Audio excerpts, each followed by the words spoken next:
হ্যাঁ আর না এর জায়গায় সিল দিবেন হাতে। এই যে ভোটের গাড়ি, এটা সারা দেশে যাচ্ছে।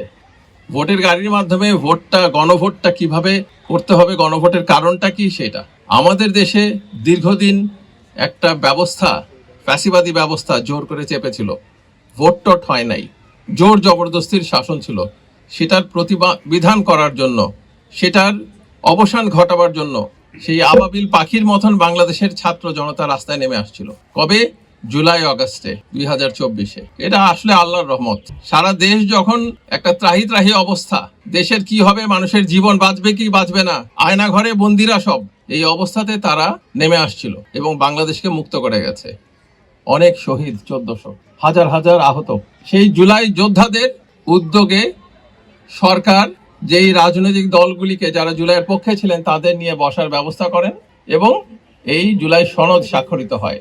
সনদে বিভিন্ন বিষয়গুলি আছে যেগুলা দেশের মানুষের আকাঙ্ক্ষা বাস্তবায়নের জন্য, ভবিষ্যৎ বাংলাদেশ কিরকম হবে সেটার জন্য।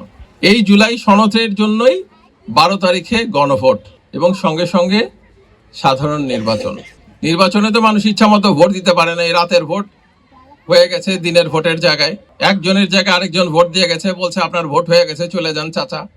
ওই দিন কিন্তু আর নাই। এখন 2টা ভোট হবে। একটা গোলাপি ব্যালট পেপারের মধ্যে হ্যাঁ আর না এর জায়গায় সিল দিবেন হাতে। সিল, টিক চিহ্ন না, সিল দিবেন হাতে, যাতে আপনার অধিকারগুলি বাস্তবায়িত হয়। আর যারা হ্যাঁ এর সাথে থাকবেন না, তারা তো কোনো অধিকার পাবেও না। আর বাকিটা হচ্ছে আপনাদের পছন্দের প্রতিনিধি নির্বাচন।